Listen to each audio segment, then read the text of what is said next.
So I got an InBody scan done and I want to talk about my results.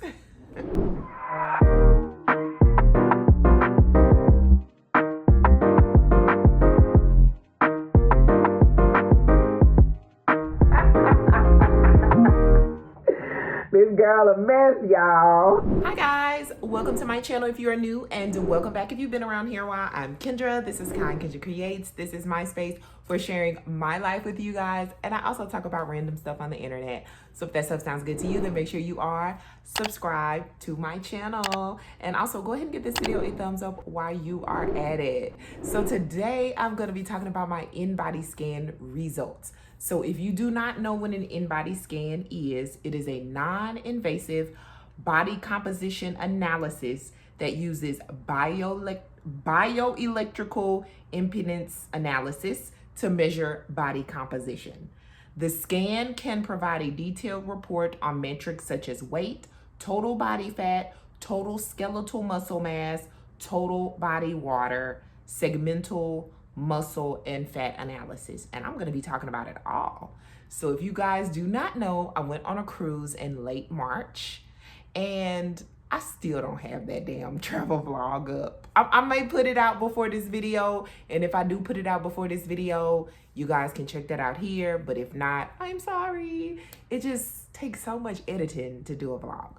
That's neither here nor there, but I want to talk about these results because, as you guys should know, if you're a watcher of my channel, I've been on a weight loss journey for years. I was obese all my life. I lost over 200 pounds. I'm finally like at a normal BMI. And so health and all of that good stuff is just something that's very important to me. And I just want to talk about this to kind of show you guys or talk through with you guys on like where I've come from. And since March, I've actually made even more strides in my weight and in my health and stuff like that. And we're currently in June now, and in July, I will be getting plastic surgery. Oh my goodness. Check out my plastic surgery video here, or check out my plastic surgery video here, because I've done 2 so far, but I'll be doing more as time progresses to get this loose skin off of me. Yeah, I'm gonna talk about all of that stuff, guys. I'm gonna talk about it all, okay? So if this stuff sounds good to you, then make sure you go ahead and subscribe to my channel, because I talk about my life and I talk about crazy stuff on the internet. So make sure you're subscribed and make sure you watch, okay? Because I'm always talking about something very new and very interesting. So what I'm gonna do is I'm going to kind of go through these results and talk about each of them, and so I'll pop them up on the screen. And my explanations are not like all scientific like. I'm just telling you what I know from what I was told and what I kind of read on the internet myself. If you guys want any kind of like specific information, I highly urge you guys to research things on your own, because I am not the InBody expert. But I just wanted to talk about this stuff because I feel like I've made so many strides. I can remember after I had my baby and I decided to sign up for the gym. And like on my first time going there, when I signed up, they were like, oh, you have a free fitness assessment and you can meet with a trainer like on your first time going. And I was like, okay, cool, I'll do that. And so I did that. And one of the first things they did was like have me do my body fat analysis, and I had to hold on to this little thing. I don't know what it's called. Y'all know the name of it. I'll put it in here if I think about it. But anyways, I held on to the thing and it showed me what my body fat percentage was. I don't specifically remember it offhand. I want to say it was like 52, 53. I know I was over 50% fat. I was over 50% fat when I went. I started out being like around 274 pounds after I had my baby, and I gained weight after my baby. Yeah. And my technical height is 5'7" and 3/4. I just say 5'8", okay?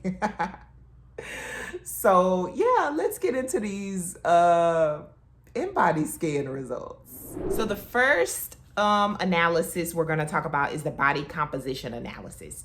So it gives the values of, and this is in pounds. So it's examining my whole entire body, and it's examining each of these things in the pounds that make up my body. So there's the intracellular water and the extracellular water. The intracellular water is the water that is inside of the cells. So they consider this to be the muscle composition. And then the extracellular water is just water that is outside of the muscle. So if you add those two together, the 56.9 and the 38.1, you will get the total body water, which is 95%. 95 pounds. And then we have the dry lean mass, which is considered to be like bones. And then we have the body fat mass, and that's fat in my body, and that is 48.8. Okay. And then if you add all of these values up together, you will get my weight of 175.4 pounds. And I have lost weight since then. I am not that heavy anymore.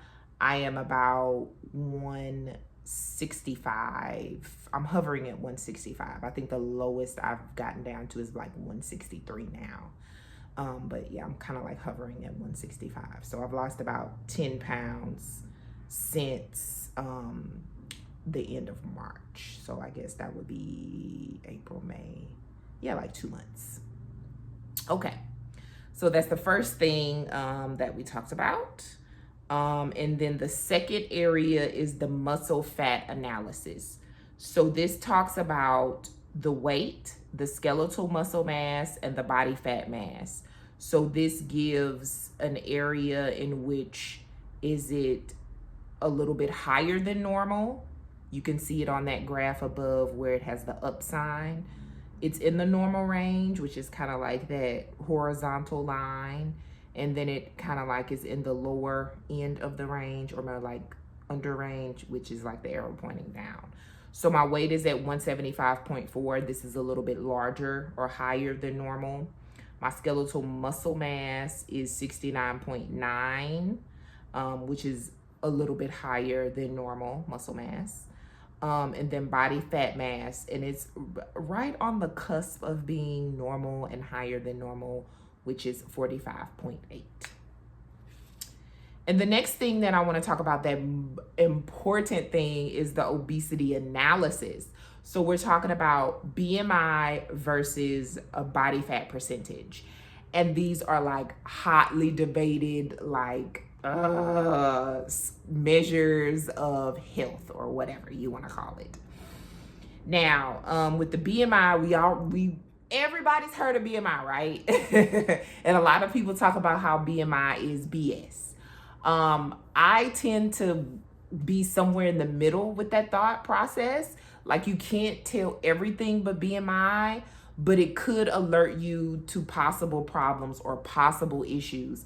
So if you are above a normal weight range, but you're not yet in the obese category, I would say, hey, you're in the overweight range, you're higher than normal, but let's look at the other factors in your life in regard to health.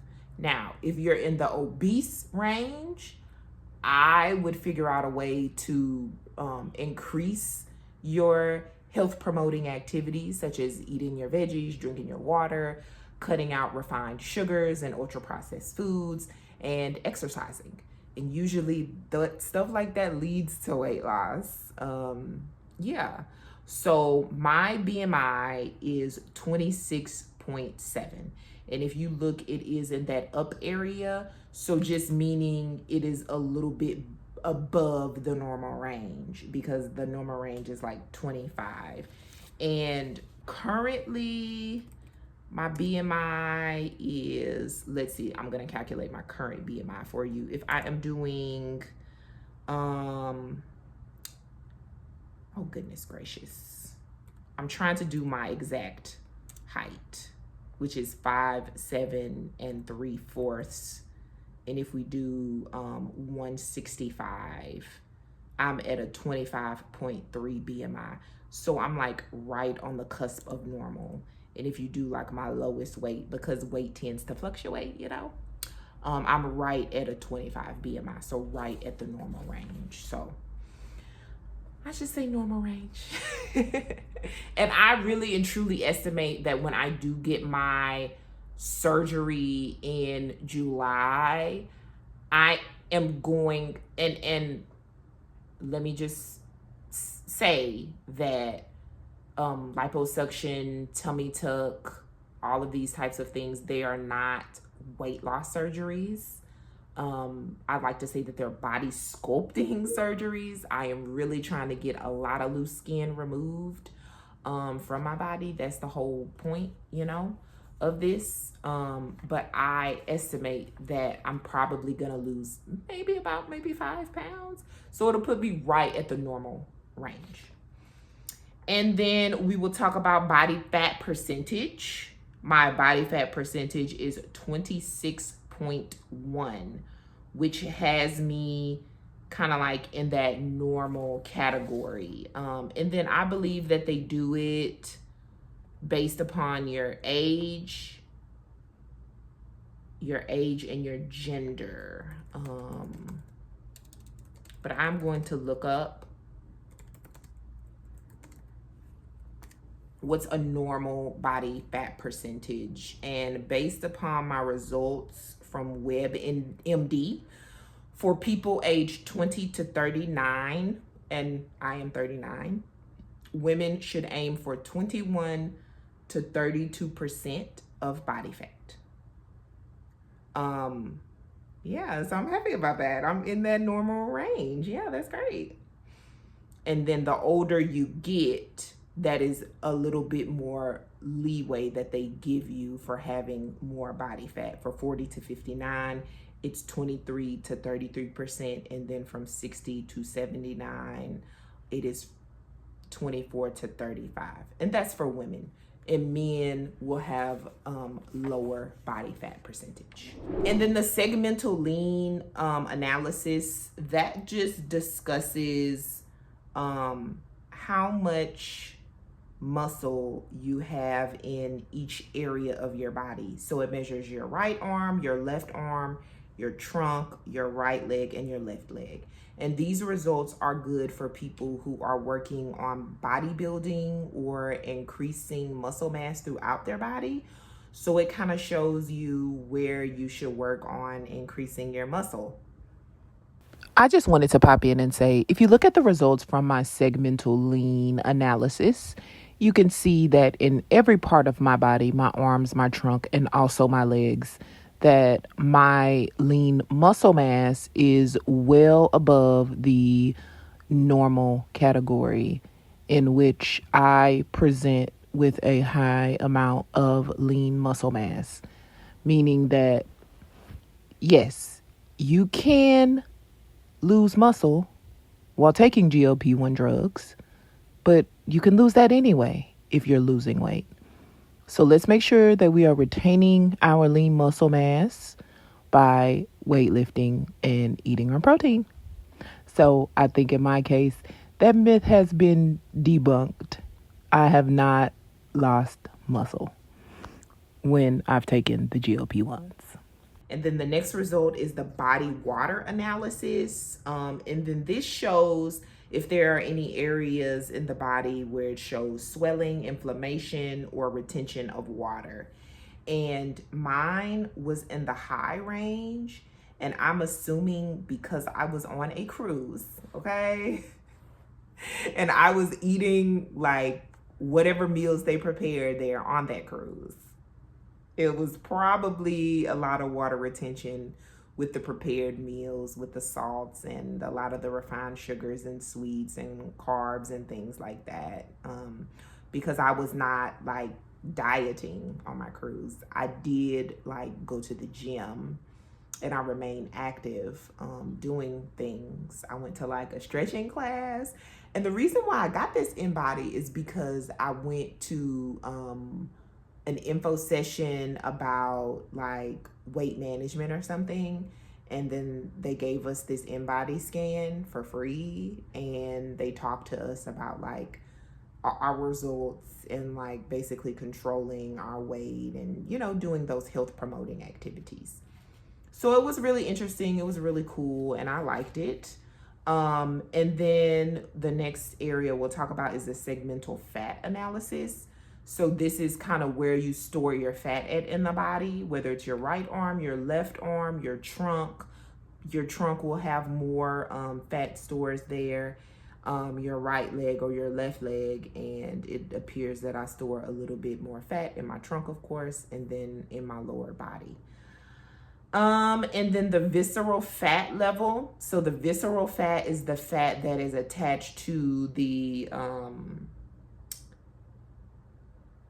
center, the tummy area that's deep within your core, that visceral fat. And the higher that is, that will estimate your probability of having those diseases, such as like heart disease and stuff like that. And from what I was looking at, if you do have a level that is higher than 10, because 10 is in the center, if you do have a level that is higher than 10, they estimated that your chances of having that visceral fat disease, such as heart disease, your risk could go up as far as 50%. And my level was level 9. The level 9 is lower than that kind of like cusp area of 10, which is good, but I feel like I can reduce that. And I would love to do another InBody scan after I've had my plastic surgery, just to see my weight reduction, my increase in muscle mass, and the lowering of the body fat percentage, as well as the lowering of the visceral fat level. I feel like those things will have better results, but maybe I'll do that. We'll see. And the last thing that I want to talk about is my basal metabolic rate. So if you guys do not know what basal metabolic rate is, it is the rate at which your body burns calories while you are at rest. So if you just laid in the bed all day, never got up and did anything, this is the rate at which your body burns calories. And my basal metabolic rate is 1640. So this is the number of calories that I burn at rest while doing nothing. And that is pretty freaking excellent. I was so ecstatic to see that. That means I can eat more. And of course, you increase your BMR when you increase your lean muscle mass, because muscle burns fat. And if you have more muscle, then you're burning more fat. Therefore, your BMR is increased as well.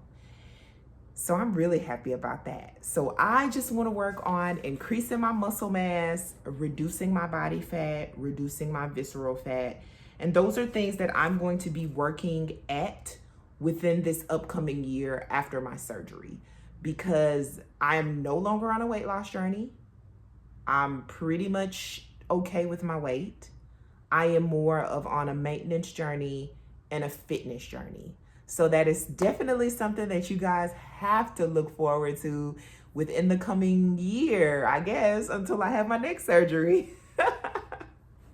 And I'm excited to have the opportunities that I have with my health and my fitness and my life. And I'm going to bring you guys along on that ride. I just want to show you guys that you can do it. If I can do it, anybody can do it. And we can live our lives, our best healthy lives, achieving those health and fitness goals that we always wanted to achieve. I hope you guys enjoyed this video. I liked making it and I like talking. Make sure you to continue to spread kindness in the world. Hey, I will see you on the next one. Bye-bye.